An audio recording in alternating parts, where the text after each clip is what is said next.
Welcome to the ArmaniTalks YouTube channel, the #1 YouTube channel for you to level up your communication skills, learn the art of public speaking, social skills, and personal branding to take your message to the world. For today's episode, we're entering the world of social skills, and I'm going to be dropping to you 5 social sins that you need to be avoiding at all costs. So at first, when you're watching this video, you're going to be like, who could possibly be making moves like these? These are so dumb. But let's say you decide to watch this video again. The second time, you may notice that you do a few of these moves. As soon as you become aware that you do a few of these moves, at first you're going to be like, oh no, how could I have possibly been making these sort of mistakes for such a long time? But don't fear. Because the thing is, in school, we were taught a lot of different subjects, but we were never taught how to be socially intelligent. We sort of were just expected to figure it out. But it's one of these skill sets that are never too late to learn. So if you can identify with anything in this video, what you need to do is #1, make yourself aware. And #2, you need to acknowledge it. Because just making yourself aware isn't enough. You need to admit that you do these moves. Otherwise, you aren't going to be making a decision which can change your life. Because now when you have the decision, you have the option to not do anything about it or do something about it. If you chose this option, you're in luck because in today's video, I'm going to be giving you not only the social sins, but also how to fix these social sins so you're carrying yourself with more charisma and social interactions. So if you're ready to melt away these quirks and adopt the life of someone much more confident, make sure you drop a like right on below. Social sin #1, that's being the nice guy. There's a big difference between being nice and being kind. Being nice is when you're being real or fake in a polite way, and being kind is when you're being real in a polite way. The nice guy chases approval, the kind guy chases authenticity.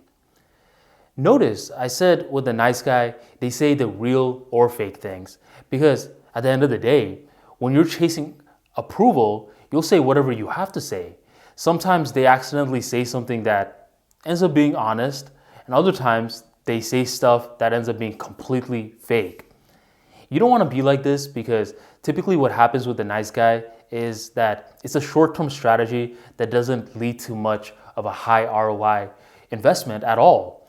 Because you're saying all the right things to someone's conscious mind, but to their subconscious mind, they don't feel good around you.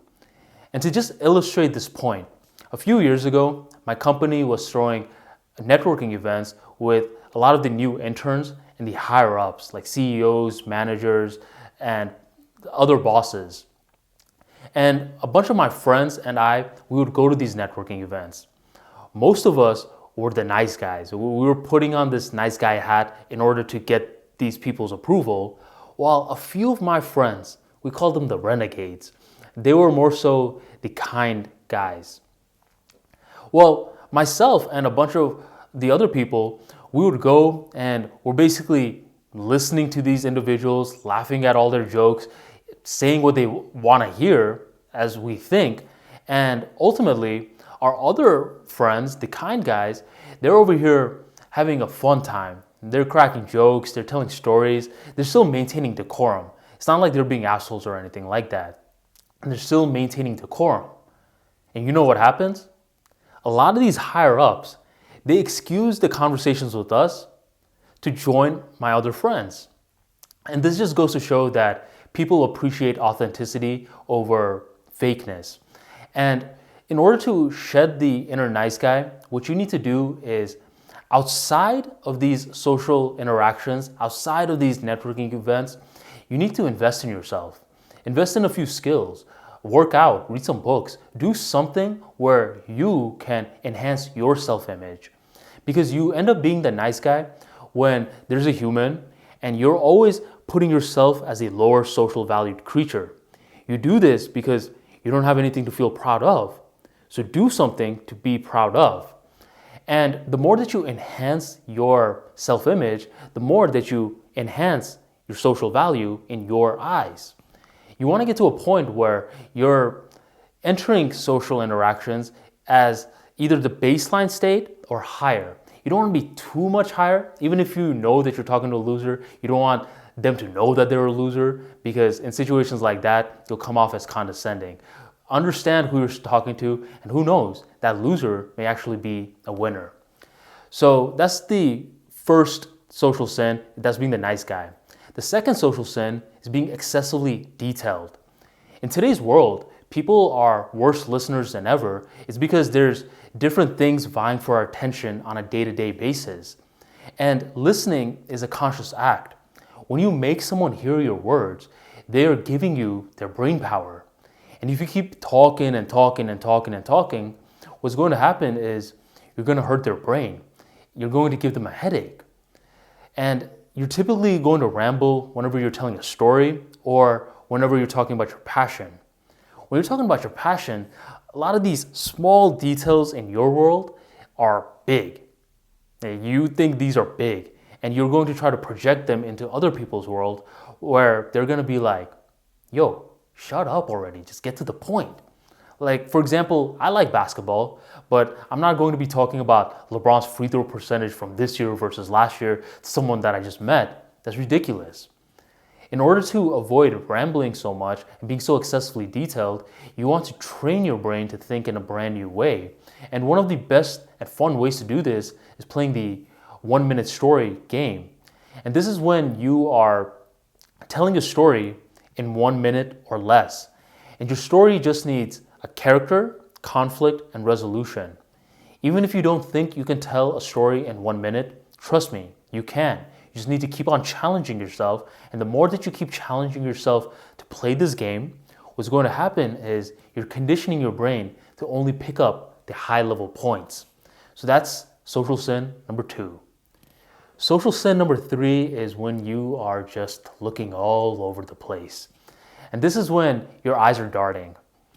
I can empathize with this because when your eyes are darting, a lot of the times it's because you're socially anxious, you're nervous. But guess what? To the person that you're speaking to, they can't tell that you're socially anxious. They just think that you're not interested in the conversation. And that's no bueno. Because ultimately, whenever you are in one of these interactions and you're socially anxious, you're going to feel uncomfortable. But you have to choose which sort of discomfort that you're going to feel. Either feel discomfort by making eye contact, by forcing yourself to make eye contact, or face discomfort by just looking around all over the place and not only feeling uncomfortable yourself, but making the other person feel uncomfortable. This route will help you grow. This route will not help you grow. Pick your poison. Here's the thing. If you do not like eye contact, I can empathize with you, but the only way that you're going to improve is by doing eye contact. You don't have to overcome your fear overnight. You just have to overcome your fear over time. Every single interaction, challenge yourself to maintain eye contact a little bit longer, a little bit longer, and a little bit longer. And over time, you'll notice that your fear of eye contact has melted away and you are much more charismatic in social interactions. That's number 3. Social sin number 4, irrelevant questions. And these typically happen without our awareness because when someone else is telling a story, sometimes what we do is we ask a question that doesn't remotely relate to the story. So imagine if your friend Mike is telling you about a raise that he just got.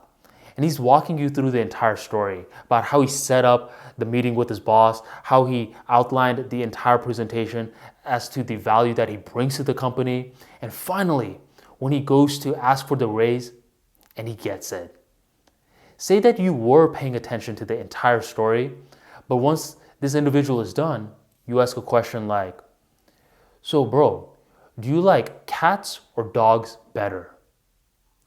This individual, they're going to think, cats or dogs? What the hell? This dude wasn't listening to a word I was saying. While in your world, even if you were listening, they don't understand that Because in the grand scheme of things, cat versus dogs, that's not a bad question. But in the context of this story, it's an awful question. You want to avoid making these abrupt turns out of the blue moon because that's very jerky. You want to be smooth if you want to become charismatic. And the way that you're going to be smooth is by not only paying attention, but asking relevant questions in context to what you just heard. That's number 4. And the 5th one, this is huge, is cutting others off.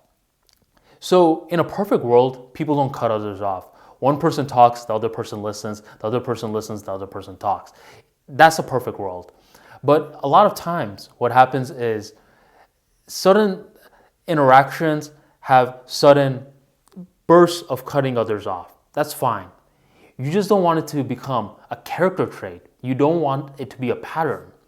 Certain times you're hearing someone tell a story and they bring up a point that, boom, you could relate to. And if you can showcase how you relate to this point, then you feel as though the repertoire will enhance. Your rapport will enhance with this other individual.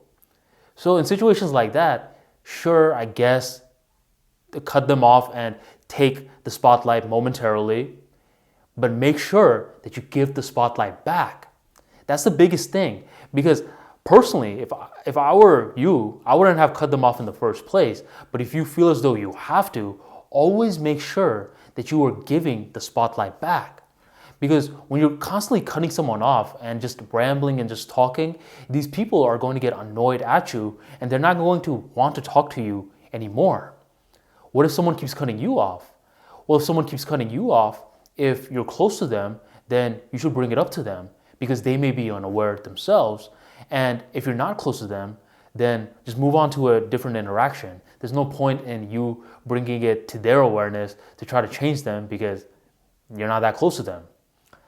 But all in all, these are the 5 social sins and you want to avoid them at all costs. Let's do a quick little recap. The first is being the nice guy. You don't want to be nice, you want to be kind. In order to shed your inner nice guy, you want to start investing in yourself, enhance your self-image so you're entering social interactions with a good social value. The second one is you want to avoid being excessively detailed. When you're too detailed, other people, their heads hurt. In order to avoid that, play the one story game where you're compressing stories into simply 1 minute to exercise your mind to focus on the high level points. 3 is you want your eyes to stop darting so much. When your eyes dart a lot, it's as though you're not paying attention to the other individual. Be uncomfortable and force yourself to maintain eye contact a little bit longer and longer and longer each time until eventually the discomfort melts away. 4 is irrelevant questions. Avoid them. Listen to the person that you're speaking to, hear them out, hear all of their insights, and then ask questions based off of what they just said, rather than making abrupt turns out of the blue moon. And 5th is to stop cutting others off. You need to maintain a genuine curiosity in who you are speaking to, rather than just waiting for your turn to speak. And the more that you can be curious towards the other individual, the less likely you'll be to interrupt them. These are the 5 social sins, and you want to avoid mistakes like this because these sort of mistakes add up and eventually word gets around that you are socially unintelligent. Social intelligence plays a huge role in terms of public speaking, building your business, building your personal brand, and so much more. Do not make these mistakes. Learn the practical tips and implement the practical tips. To avoid making further social mistakes, you want to check out the Armani archives, an in-depth look into the world of social dynamics. In these archives, I drop over 250 plus stories on how to overcome loneliness, how to shed your inner nice guy, how to build a social circle, and so much more. To grab your copy today, make sure you go over to the description box, hit that link, and seal your deal today. Thank you, my friend, for joining the ArmaniTalks YouTube channel, and I will catch you on the next episode.